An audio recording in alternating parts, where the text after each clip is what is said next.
Good morning, good afternoon, and good evening to everybody.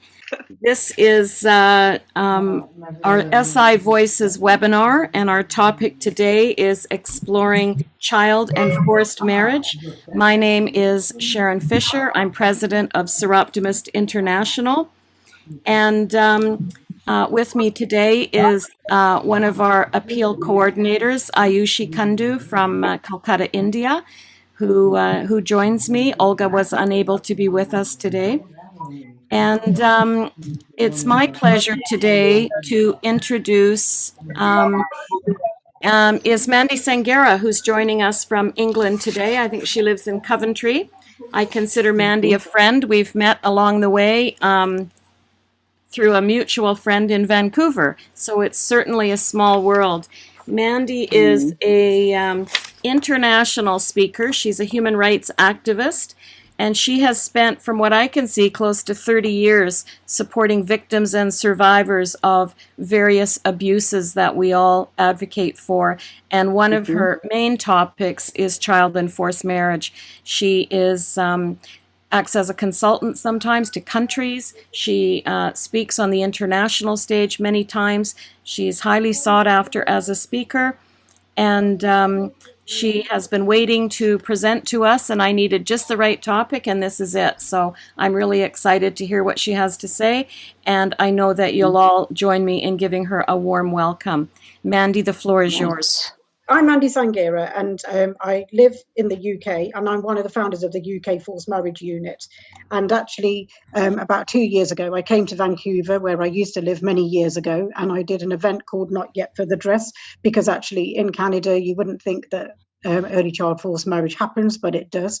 And there were some really high profile cases that have happened there. And sadly, a lot of people are abused in the name of honour, and there is nothing honourable about abuse. I've spent the last 31 years campaigning and supporting survivors of abuse to rebuild their life and find their kind of purpose and find their journey and learn to thrive and not just survive. So that's something that I have been doing for over 30 years. But today I want to talk about something that I'm very passionate about educating young women, lifting them off the floor, sticky floor, which as I call it, and talking about harmful cultural practices and why do they happen and where do they happen and how can we sort of address these issues. So that's what I'll be talking about. As you're all aware, we're in the middle of a global pandemic across the world, and places like Africa and in Asia and in Latin America, a lot of young women have been pulled out of school, and because their schools have closed due to the pandemic.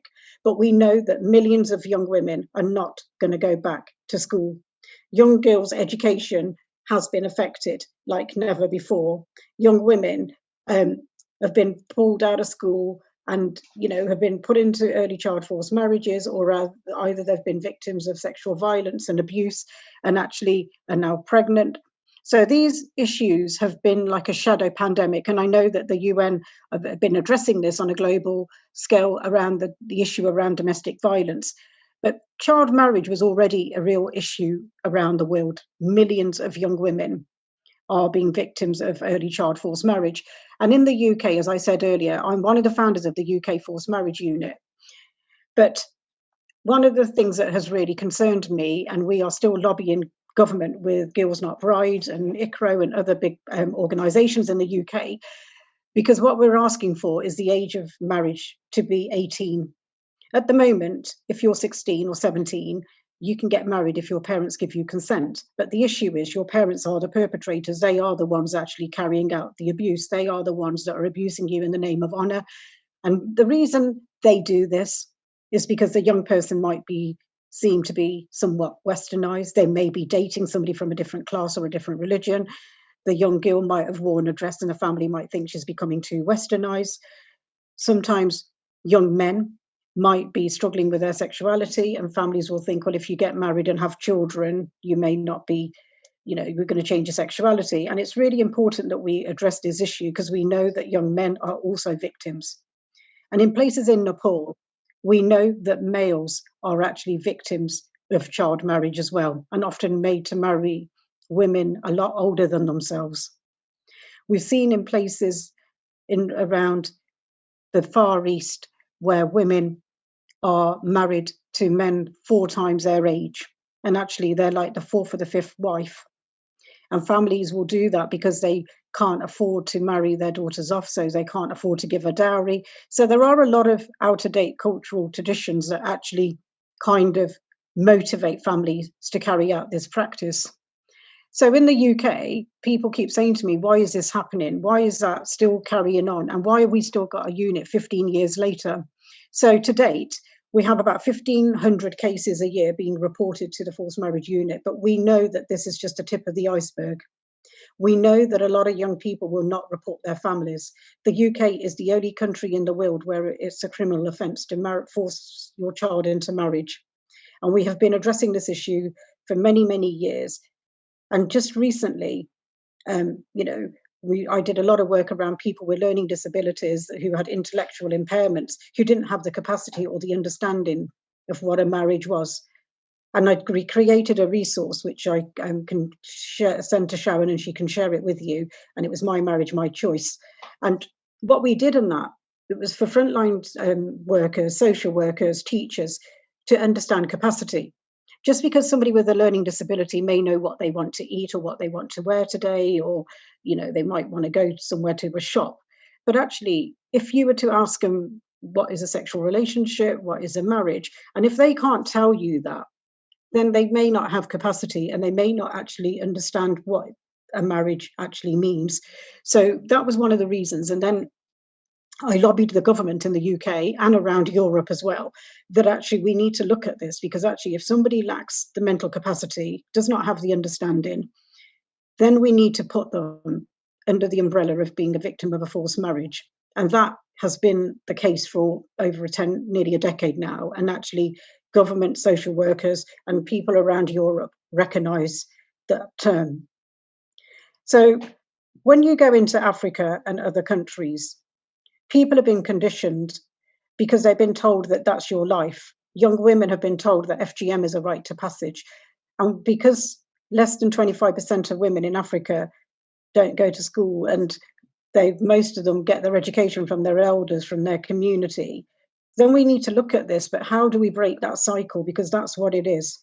We also need to look at the role that men play in this. We need to look at the role that fathers and brothers play. And when they talk about their family honour, they need to be looking at addressing this issue on a bigger scale. And because actually we need to have a whole family approach to tackle this issue. Often we have found in the UK, when a victim of forced marriage comes to our attention, there's often signs of domestic violence, abuse. There are issues of like mental health and other issues as well. And sometimes family are so ingrained by their culture and their traditions that actually they can't see beyond that. They cannot understand why their children will not do what they want them to do. And I have spent, like I said, 30 years, and I've traveled all over the world, and I have removed children and tried to support the government with the forced marriage protection orders. I've gone round into places like the United States, because actually you won't even realize this, but actually in some states, young people might be a victim of sexual abuse, but actually if the young person marries the perpetrator, they kind of strike a deal with a family member. That person doesn't get convicted of the sexual offences, but actually he ends up taking on and looking after that person. It's not looking after that person, it's a life of misery and abuse, because actually I've met those victims and survivors. So we don't even realise, but it actually does happen in our neighbourhoods. It happens in every community around the world. So when I did some work with Europe, with the countries all across Europe, we were trying to identify the trends. We were looking at, what's happening. So what we realised was, when we looked at the figures in Turkey, they had more people looking at Germany, a lot of the people that were coming there were from Turkey. So if we look at Britain, because of our communities are often from the global south, from India, Pakistan, Bangladesh. So our numbers are a little bit more higher that way. Places in like Ireland, what we've realised is it's been like the Pakistani community and say some African countries. And we're looking at what else is motivating family, not apart from honour, but actually immigration, financial gains, because actually that's also a motivating factor, because actually people want a right to come to a country. So actually if a young person's come wants to come to Canada, for instance, where Sharon is, it's a great country and people can sponsor their own families to come over. So it's a real magnet and it's a real motivating factor. And families sometimes will negotiate deals and actually put the young person under a lot of emotional duress. Tell the young person that actually do this because actually you can come out of it in a few years down the line. But actually, you know, it's really quite difficult to ask a young person in their early 20s to marry somebody for an immigration scam because actually you're breaking the law. And actually, often you're left with somebody who may abuse you. And, you know, we need to look at this and call it out for what it is. So, what can you do as professionals? So, you can look at addressing this and educate people, call people out on this and say, no, look, enough's enough. And sort of raise awareness, do campaigns, and sort of make sure that we tell people that they have a choice, they have a right, to choose who they marry. We don't have a right to make life-changing decisions. A marriage isn't like just going shopping for a pair of shoes. It's a lifetime commitment for people, and it's really important that people understand exactly what they're signing up for. And we also need to educate and empower young people. It's very difficult for young people to tell on their parents. They're scared to, be disowned. They're worried about being isolated. Sometimes if people have run away from home, they're looking over the shoulder for the rest of their life because of people might have put out a bounty on them to be killed. And we need to look at this because actually this is about breaking the law and it's about addressing the issue. And as I've gone around the world and I've tried to work with countries, and especially, say, South Asian countries, it's been quite difficult because actually ministers and that don't want to get involved. They're saying to me, well, actually, it's not our problem, it's the families. They have a right because they want to do that. But we have a responsibility, and I think we have to look at a very joined up approach. And as I was saying to you about the pandemic, the only saving grace in the UK at the moment is that we're not allowed to fly. But a lot of young people are not at school anymore. They're locked at home with their parents and they've been put under a lot of pressure and a lot of duress. They've been put under a lot of pressure and their families have kind of dripped and kind of mentally exhausted the young person to a point where they no longer feel like they can do anything because they can't use social media. Family might have taken away the internet. They might have locked them away in their room. These are things that will happen. And suddenly families will kidnap their children and carry out awful practices. And we need to address this and tell them that these are criminal offences. And we've had issues where, the whole family is involved, siblings get involved, aunties and uncles, grandparents, the whole community is involved in the whole issue. And we have to address the issue that there is nothing honourable and we need to call it out for what it is. But we have to look at educating girls as well. And I think one of the things that has happened in India in recent years is around breaking that cycle. So by keeping girls in school for longer, by creating jobs for young girls. So like there are programs where girls are learning to sew, and recently during the pandemic have been making masks and for frontline staff and for other organizations. And now families are becoming dependent on their daughters for that income. So actually they're looking at maybe we don't need to marry our daughter off. And one of the worst cases I ever saw was actually in Afghanistan, where a young girl was about 7 and her family sold her for $12 US. It is something like you would go and buy a McDonald's meal. And they brought a goat. And they kind of thought they could feed themselves. They didn't realize that actually what's that goat going to do? Feed you for 7 days or 12 days? How much is it going to carry on for? Once it's gone, it's gone.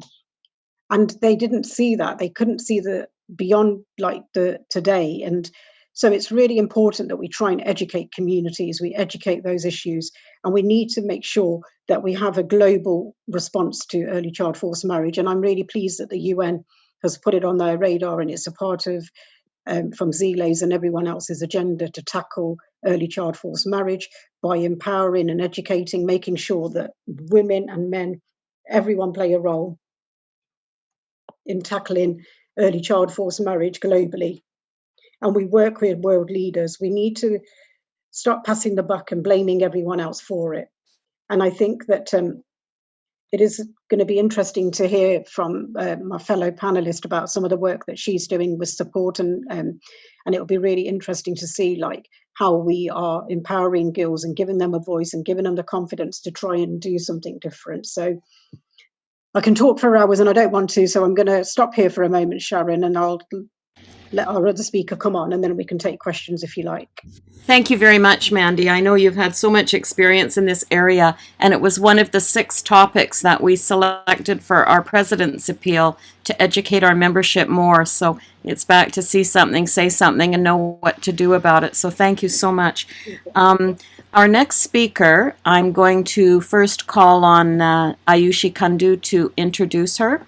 And this is our next President's Appeal project. So listen and enjoy. Ayushi, the floor is yours. Thank you, Sharon. And it's my pleasure this evening to introduce Somasree Basu from Shreeja India. Somasree is a longtime friend, and she's a social worker, a counselor, and a play therapist. She is also presently the program manager of Shreeja India, which is a not-for-profit civil society organization working with tribal and indigenous girls to stop school dropouts, early marriages, abuse, and other social evils in their communities. She is working in the development sector since the last one decade on gender justice, child protection, and environment. And she has led and been a core team member for successful development projects with Scheduled Castes, Scheduled Tribes, and other backward classes, Development and Finance Corporation, Government of West Bengal, India, Childline India Foundation, World Bank, UNEP, ECOSOC, India Bhutan Foundation, PwC, IUCN, and other organizations pan South Asia. She has been one of the program developers of Resolve T2C, a project with women rag pickers and waste recycling that won the UNFCCC Lighthouse Activity Award in 2014. The floor is yours, Sumishri. Hi, everyone. Well, first of all, I take this opportunity to thank Soroptimist International for giving me this platform to meet all of you and to speak here on child marriage. And a big thank you to everyone for being here today. So, what I'll do is, as and when I ask you, like I say next, so you can actually flip and go to the next slide for me. Is that okay? Yeah. So, well, to begin with, child marriage. So in India, basically, when a man is below 21 years of age and a girl who's below 18 years of age, when they marry, it's called child marriage. And just to begin with, I'll start with a story. It's a story about Aarti Mukhia. She is a 14-year-old girl from Rajasthan, Alwar, and she will not be going back to her school once the pandemic subsides and the lockdown restrictions are over. That's because she got married during the lockdown times to this widowed shopkeeper who's 35 years of age, and she's 14. And this is a true story which came out quite recently in one of our leading newspapers in India, The Diplomat. So when asked, like, why did she get married? She responded saying that her family thought this was one of the best decisions that they could make for her. One, because the man did not ask for any dowry in return. And second, they had to spend very less on her wedding, given that it was pandemic, lockdown, so nobody would turn up anyway. And to add to that, her mother added, saying that, what's the point of getting educated? It's not that it's going to serve any purpose or make your life any better. Instead, you should get married because you're supposed to get married and rear children. So, from this story itself, we can, you can analyze the condition of girls in India. And it's not just in Rajasthan, it's all across India, and especially in the poor and indigenous communities. Girls like Aarti are conditioned to believe that education will not make their lives any better, that they anyway have to get married and rear children, and that's how they can actually fulfill their purpose in life. So Next, please.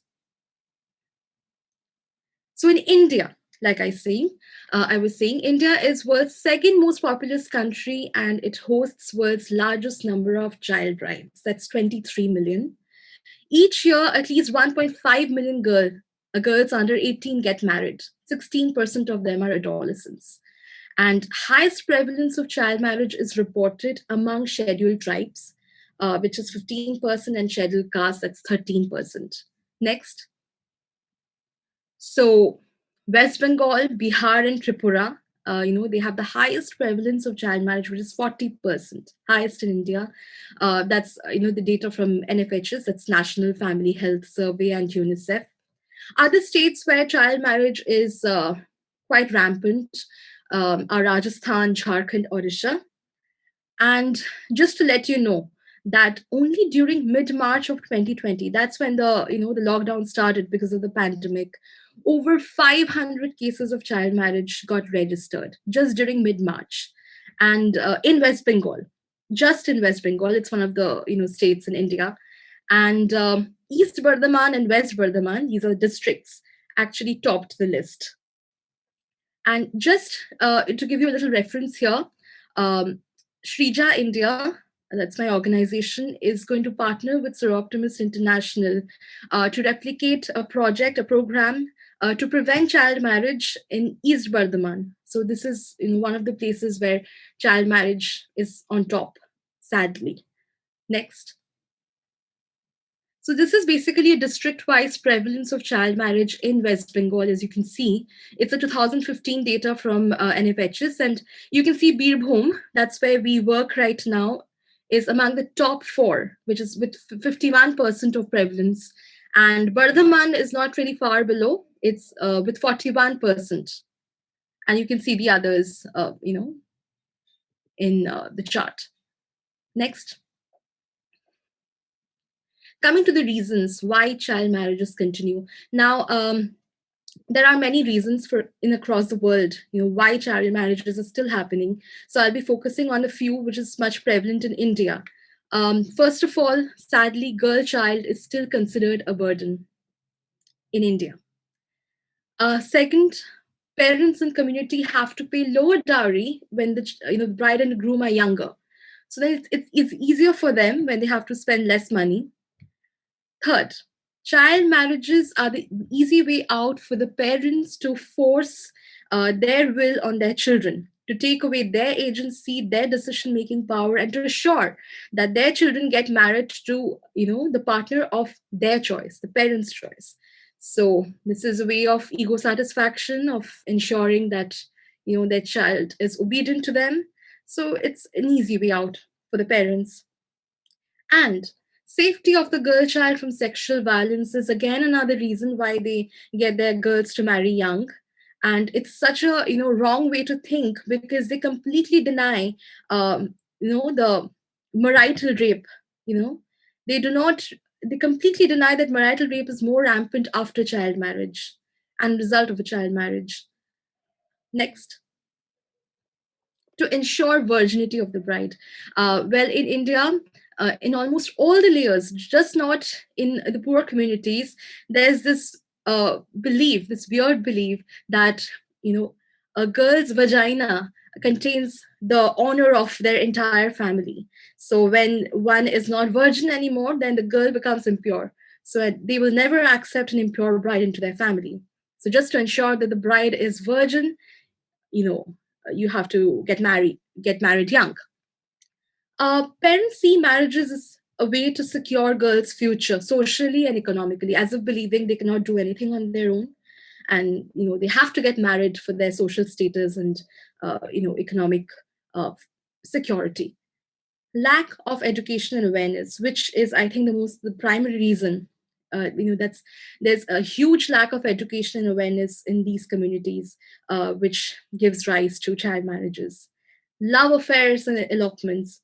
This is very much connected to trafficking. Now imagine these girls from poor communities. They are socially neglected, right from the beginning, and traffickers actually take advantage of this. So they would show a lot of love and respect and make the girls feel important. And it's always easy, to lure the girls into marrying them, or rather, most of the time, to elope with them. And then these girls are ultimately trafficked. So this is one of the reasons why trafficking also is very much connected to child marriage, early marriages. Next. Well, consequences. Definitely, child marriage denies children their basic rights. Also, their body and mind are not prepared, for marriage. So when they sort of they have to assume a lot of responsibilities after marriage, also get engaged in sexual activity because it's legalized after marriage. So it jeopardizes their mental and physical health, and more so when they become early mothers, it also jeopardizes their baby's health. Next.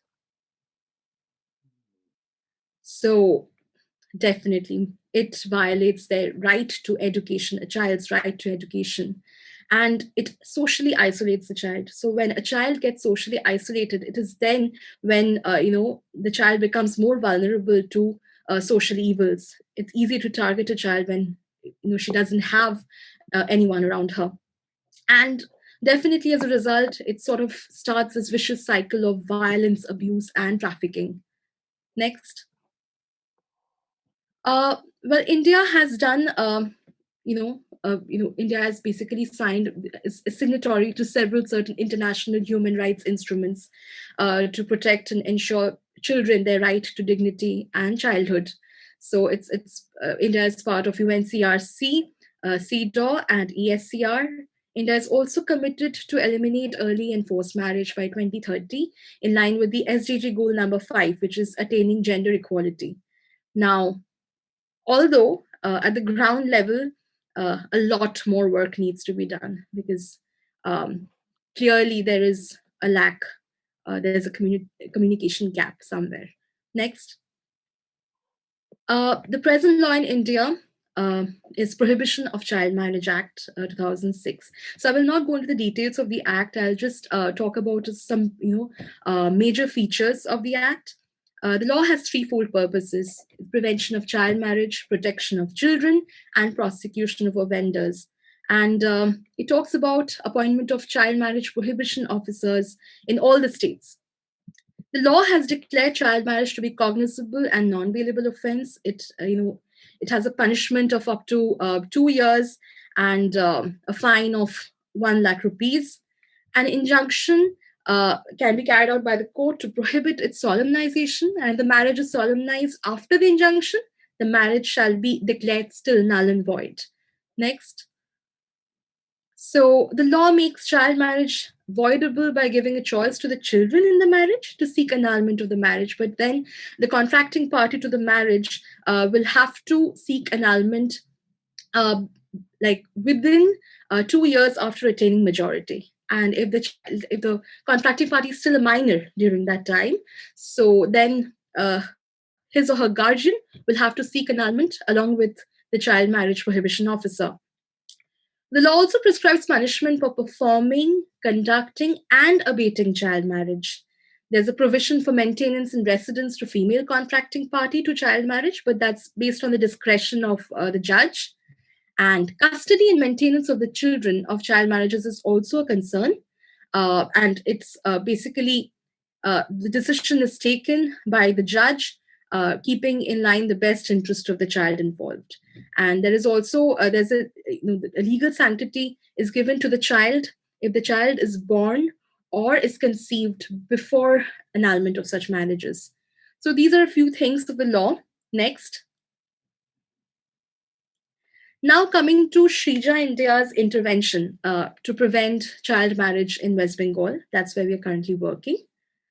Next.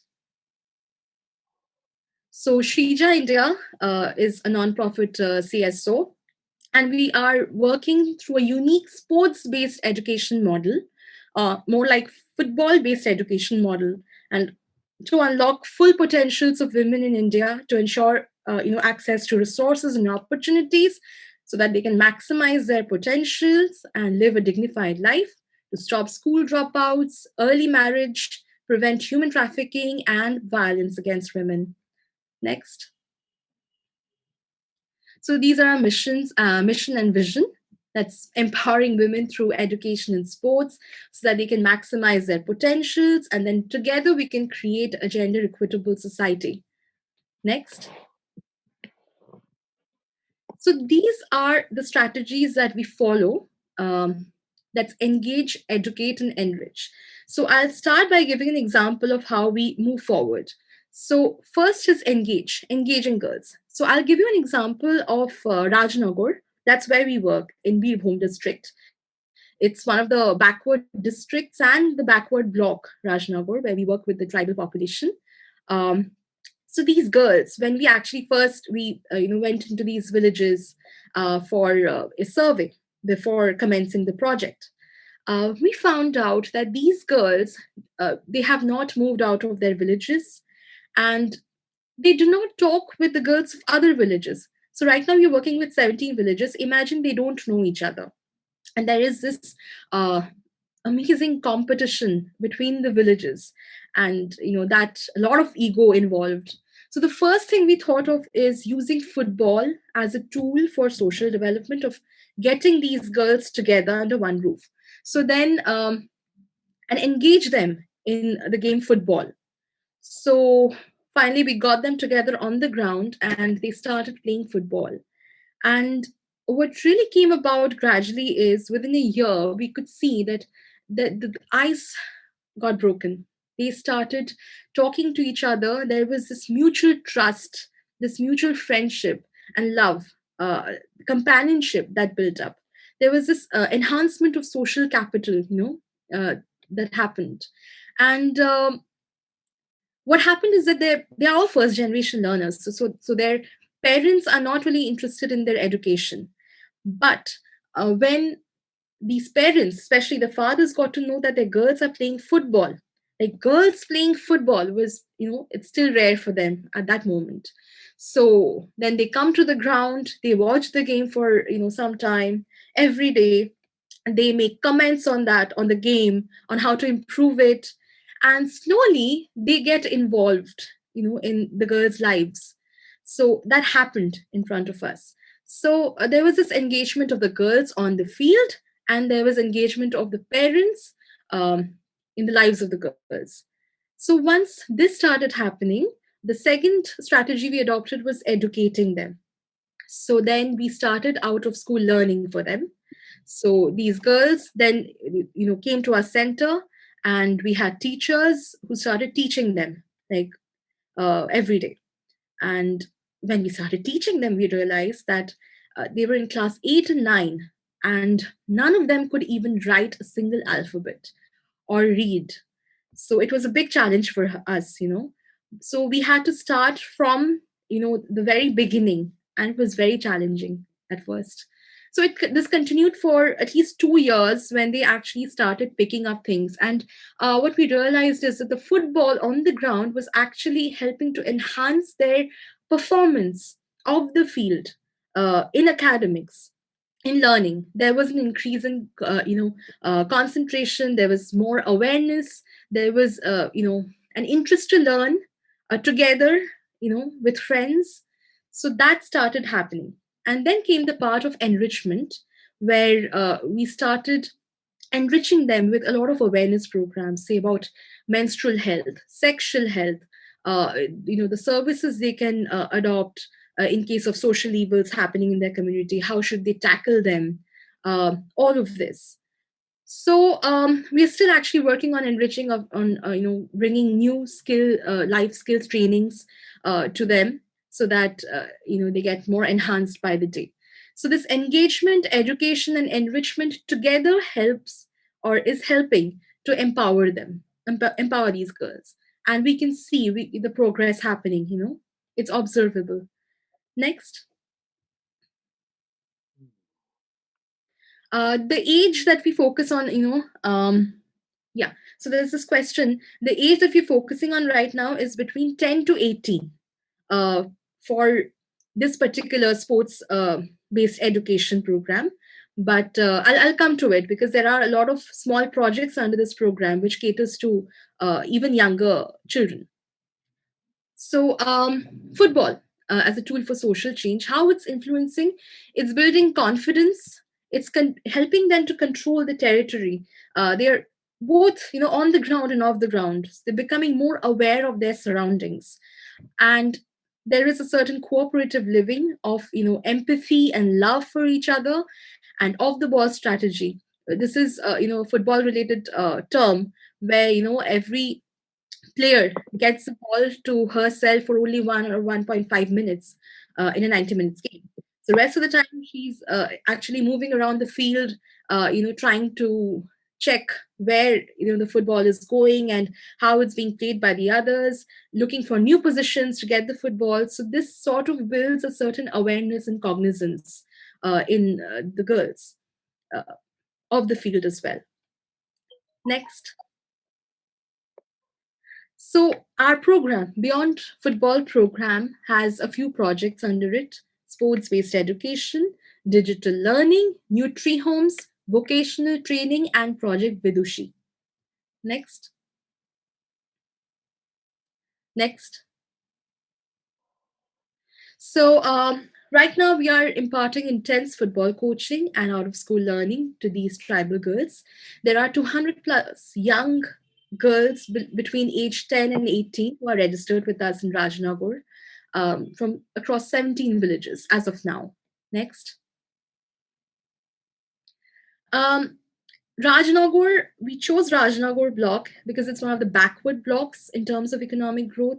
The literacy rate is really low, and the worst is with tribal population, and even worse with the women. It's just 17% among women.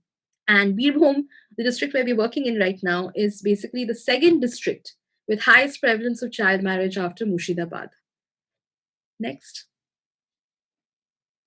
So here under sports-based education, like I mentioned, there's regular football training.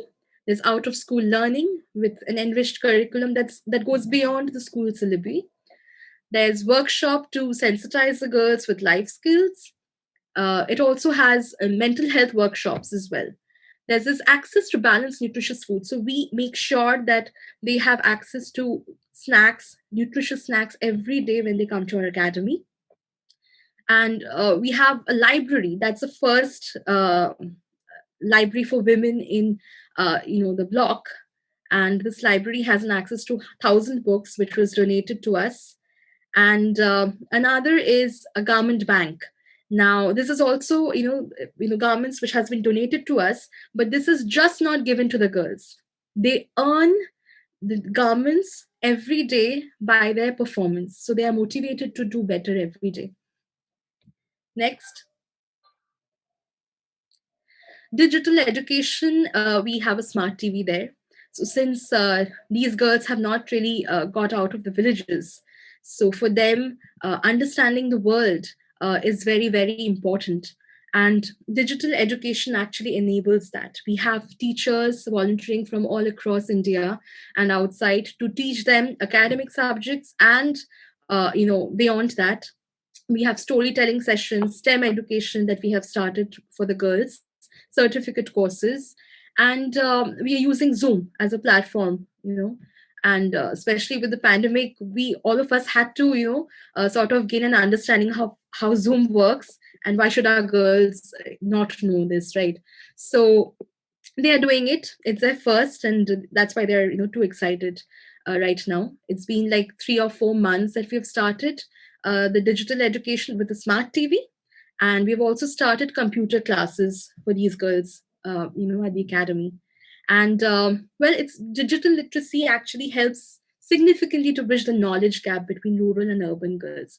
And something, after the pandemic, the government schools completely stopped access to education. So the ones in private schools were fortunate that they could have online classes through Zoom. But the first generation learners who need more access and a continuous access to education were denied. So that is the reason a lot of dropout rate has really increased in India post pandemic. And we did not want this to happen with our girls. So we had to get the smart TV rolling, with the sessions. Next.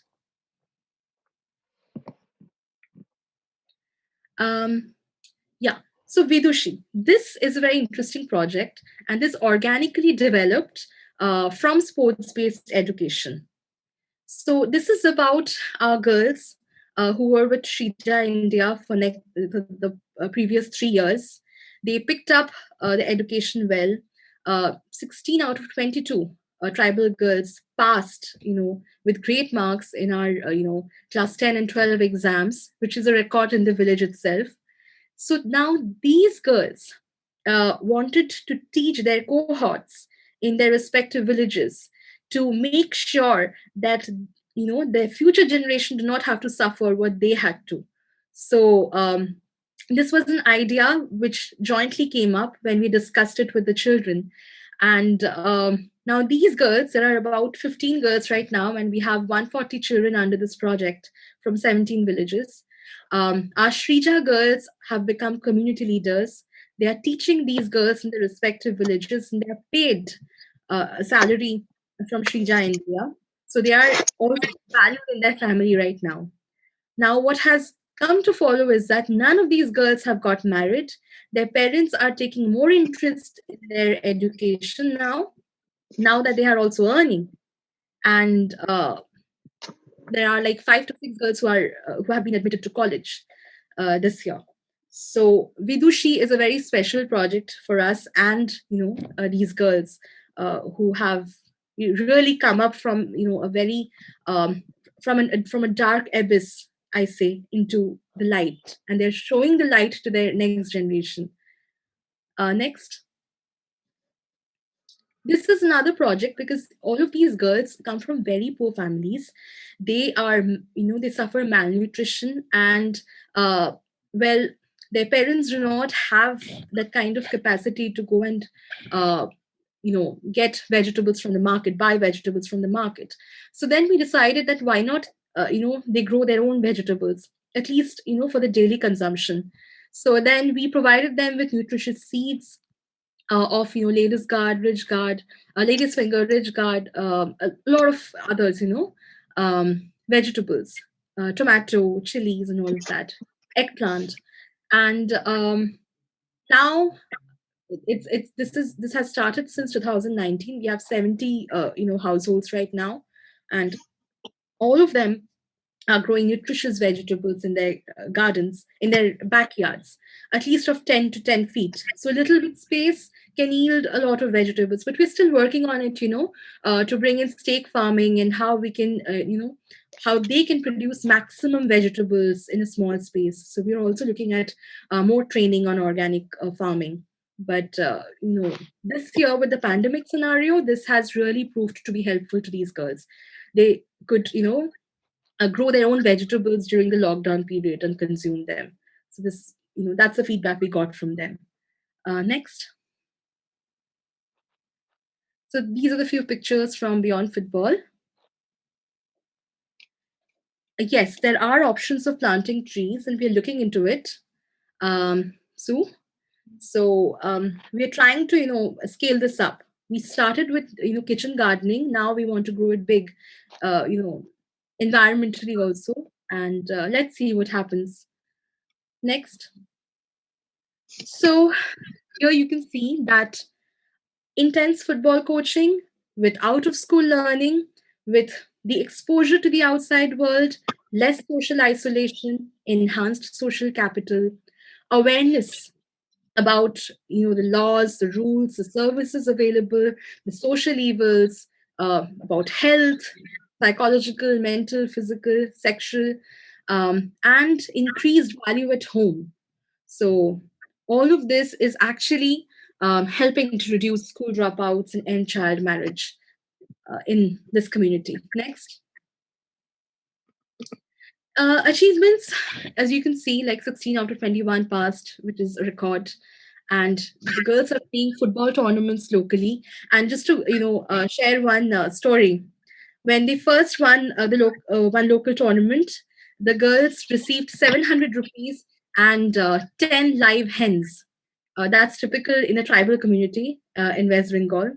So then their parents actually came to us And we were shocked, for the first time they came to us and they said that, we are so proud of them. We never knew that they could play football so well and win a game. So we have decided to cook the hens for them. So let's have a feast. So they came to us and they volunteered and cooked the entire 10 hens. And then, we had a great feast, and they applauded the girls, which kind of enhanced their confidence a lot. The girls are also getting a scholarship from the Telegraph Foundation. So then it's easier for them to have money so that they can continue their studies in class 10 and 12. And well, Vidushi, I have already mentioned, it's an organically developed project, and it makes the education project sustainable because it's making the next generation developmentally ready. Next. These are a few awards that we have won in 3 years. Next. This is small research that we had done with 40 girls, and something that even shocked us. Between April 19 and October 19, this was in out of school education.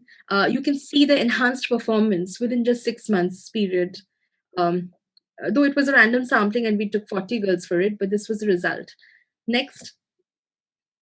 And this is through football coaching program. This is how, there are certain parameters that we took, and this is how we could see that there was an increase in their performance. Next. Well, talking about the impact, one, you can actually read through the impact, but I would like to share 2-3 stories with you. So I was just going to say to you, we've got only 10 minutes to go. So can we take some questions? Because we are getting a lot of questions. Yes, please. Please. Sorry, because I've just seen there's been a lot of questions been asked about us. But if you share your slides in the chat for everyone, I think that might be really, I don't. Of course, I'll do that. Yeah. Okay, is there, and I'll jump in. Is there any particular slide that you want? How many slides do you have left there? Not many. I think this is about impact, and we have 2 stories, and that's it. Okay.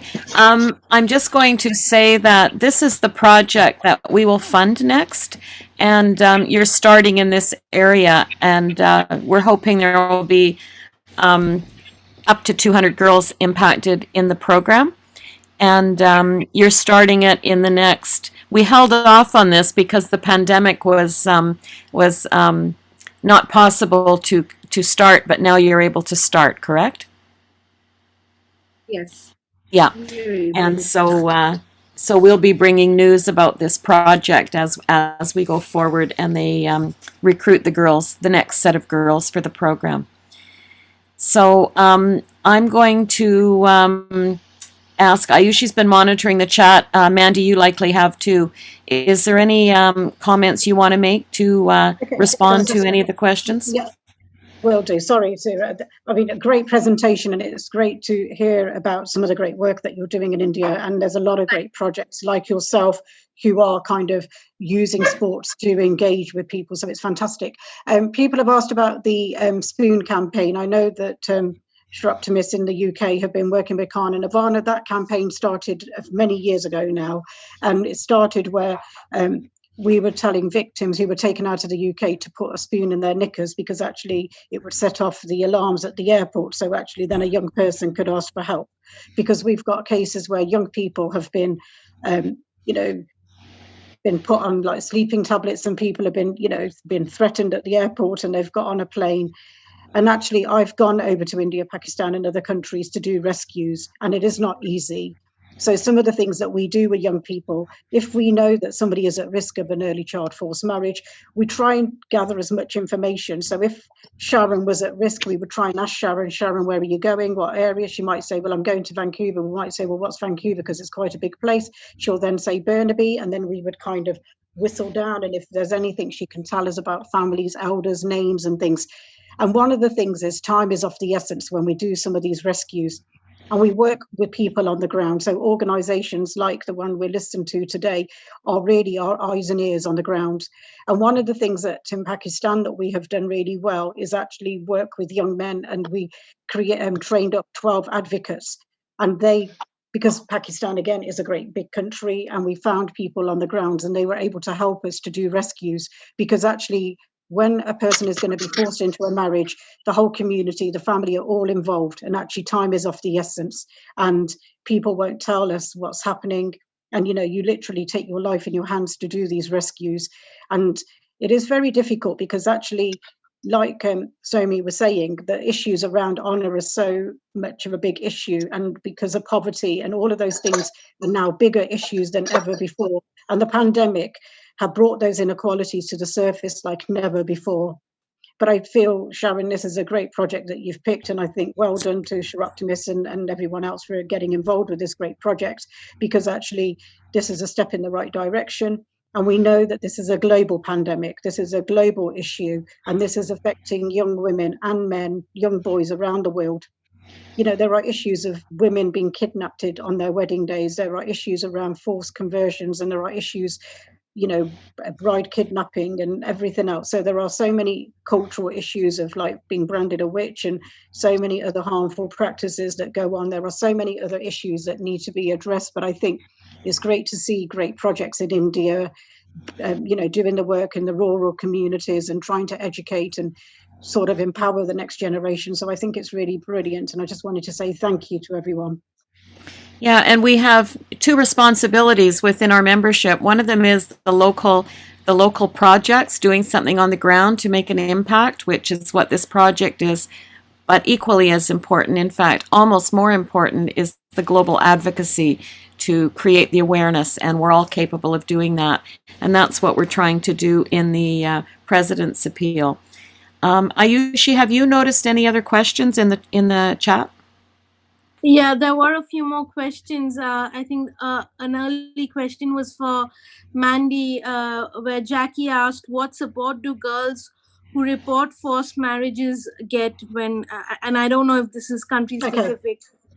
Okay. So, I mean, in the UK, we have one unit, which is a forced marriage unit, but we work in partnership with the police, we work with social services, we work with local authorities. Like I said, I've been to Canada, Australia, and other countries around the world to embed the same practice. And we have to work in a multicultural, multi-agency way. But I look at the geography of UK, it's not as big. And we can actually work in partnership, and it's not so difficult to get from one end of the UK to the other. But actually, if I was trying to do that in Canada, I would have to probably get a flight to get from the West Coast to the East Coast. So sometimes it isn't as easy. But actually, what we need to be doing is actually training our frontline staff. We need to educate our frontline responders, whether that's the police and fire services and other people, health workers, and teachers, social workers, to spot the signs. They need to be educated and realize that these signs are really the issues. Because sometimes people will say, oh, it's just an arranged marriage, and actually it's not, or there's nothing wrong with that. But actually, you know what, if you pick at this, and if a young person's under duress, the person doesn't have a choice, the person is coming to you and asking for help, and somebody was doing really well at schools, and all of a sudden they're no longer in school anymore, you have a responsibility to sort of ask, where is that child? If a child was at university in the middle of a degree, but all of a sudden she's gone, because we know that age between 18 to 24 is a very common age. So we know that a lot of young people do not finish graduating. And we also know that people know that a young person's been taken out of the country, but they don't want to get involved because of political correctness. I hope that you will take away that there, it's about being clear about protection and not political correction. If you have a position where you're able to help Somaree's organization by teaching and educating a young woman who might just need the basics to learn ABC or learn certain issues, it's so important that we look at paying it forward, because some of us are retired and we've got a bit more time on our hands. Maybe some of us may have skills that we think, actually, do you know what, I'm looking for a new hobby. I'm sitting at home during this lockdown, especially in the UK in our third lockdown. Maybe look at something online, look at supporting other projects, because there are projects that may not have money at the moment, but actually you might be able to give away your skills, your expertise, your knowledge, and your life skills that you have, and maybe look at mentoring and supporting a young person. Look at educating a mother or a grandmother and tell her the impact on their children. And the work that you're doing in India is fantastic with sports, and we need to change attitudes. We need to show that actually when we educate a girl, we can really change not just her, but actually a whole community and her life. I should also say for us North American people, we're not playing American football. This is what we call soccer. So just so you notice, there's a round ball. Some people from this side of the ocean may have wondered about that. And of course, I think in the UK and Europe, and obviously in India, it's called football. So I wanted to bring that up. I'm just going to mention a few other things before we close the formal part of the recording. And that is that our project in Kenya that you heard about, Kayanga Wasiki, I think, is on the call. And they are busy now under construction with the building that we're sponsoring. And we're still fundraising for their Leadership Academy, which might take place as early as July, we heard the other day. So that's exciting for us. And our Soroptimist 6 FGM activists are very, very busy, having great success. I was in touch with Global Media Campaign this week. And I've also managed to introduce one of the activists to our new incoming SI board member from Nigeria, who's going to reach out to Ayobela, our activist in Nigeria, and see what they can do together. So that's very promising for us. And we're looking forward to starting work with Sumishri on the Shri. I never know if I've got it right, but on the soccer project. So we expect to see great things from there, and I know our members in India are very excited to see a project in India. So right now, because it is the top of the hour, I'm going to close the recording, but we do stay on and take more questions. So you're welcome to leave and you're welcome to stay. Thank you very much. Oh, the next webinar will be on February 25th. And also, I want to mention that during the next month and some, the UN is having several meetings, and there are opportunities to participate in the Commission on Social Development that the NGO committee puts on, as well as the NGO CSW New York with the Commission on the Status of Women forum that accompanies CSW. I'm going to ask our communications manager to put this information on the website, because it's the NGO organizations that you can participate in. You need to register, get on their mailing list, but you might find it quite interesting. For this year, it's virtual. It's an opportunity for everybody to participate. It will also be on the Soroptimist Lab. So thank you very much, and we'll see you next month.